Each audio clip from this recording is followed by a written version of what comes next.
चांद रोज गोल क्यों नहीं दिखाई देता? चंद्रमा के रोज अलग अलग आकार दिखने के पीछे चंद्रमा की पृथ्वी की परिक्रमा और सूर्य से आने वाली किरणें का प्रतिबिंब होना है।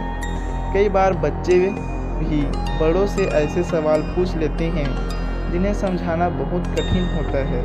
कई बार बच्चे भी ऐसा सवाल पूछ लेते हैं जो उन्हें आसानी से समझ नहीं आ सकते। ऐसा है एक सवाल कि चांद रोज क्यों नहीं दिखाई देता और वह रोज ही पूरा गोला क्यों नहीं दिखाई देता है, या फिर यह रोज अलग अलग आकार का क्यों दिखाई देता है। यह अपने आप में जटिल सवाल है और इसका जवाब कुछ लंबा सा है। इसके लिए हमें पृथ्वी, सूर्य और चंद्रमा के बीच के रिश्ते को समझना होगा। तो क्या है पृथ्वी, चंद्रमा और सूर्य के बीच रिश्ता? इस सवाल के जवाब के लिए हमें कुछ मूल बातें समझनी होगी। सबसे पहली बात, पृथ्वी, चंद्रमा और सूर्य क्या है? ये तीनों गेंद की तरह बहुत ही बड़ी वस्तुएं हैं जो अंतरिक्ष में स्थित है। सूर्य बहुत विशाल है और खुद प्रकाश का उत्सर्जित करता है, जबकि पृथ्वी और चंद्रमा बहुत छोटे हैं, जैसे फुटबॉल के समान राई के दाने। वहीं चंद्रमा पृथ्वी के 1/4 के आकार जितना बड़ा है और दोनों का अपना प्रकाश नहीं होता। चंद्रमा पृथ्वी का चक्कर लगाता है और दोनों मिलकर सूर्य के चक्कर लगाते हैं।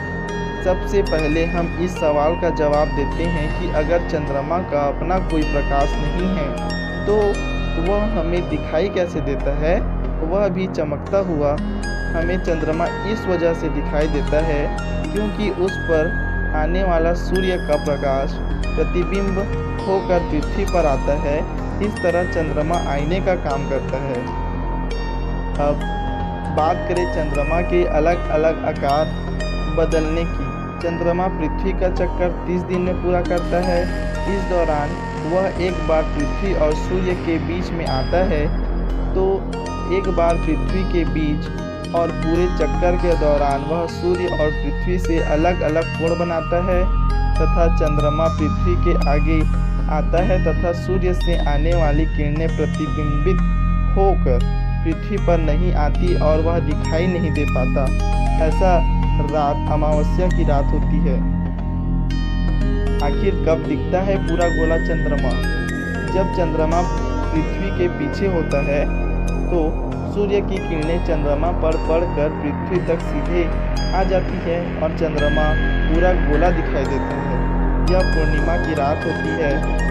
वही महीने में 2 बार सूर्य, पृथ्वी और चंद्रमा समकोण बनाते हैं। ऐसे में चंद्रमा आधा दिखाई देता है। इसी तरह अलग अलग कोणों के कारण चंद्रमा के अलग अलग आकार दिखाई देते हैं, जिन्हें चंद्रमा की कलाएं कहते हैं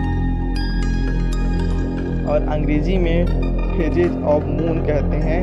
लेकिन चंद्रमा हमेशा पूरा का पूरा गोला ही रहता है। इस प्रक्रिया में चंद्र ग्रहण और सूर्य ग्रहण का रहस्य भी छिपा है। पहले सूर्य ग्रहण को लें।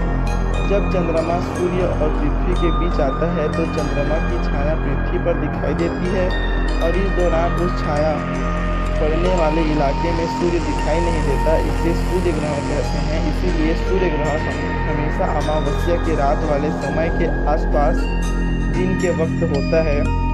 वहीं जब पृथ्वी चंद्रमा और सूर्य के बीच में आती है तो पृथ्वी की छाया चंद्रमा पर पड़ती है और चंद्रमा पर सूर्य का प्रकाश नहीं पहुंच पाता, जिससे चंद्रमा का प्रतिबिंब प्रकाश पृथ्वी पर नहीं आता और चंद्रमा अंधेरे में चला जाता है और यह समय चंद्र ग्रहण का होता है। चंद्र ग्रहण हमेशा पूर्णिमा की रात ही को होता है।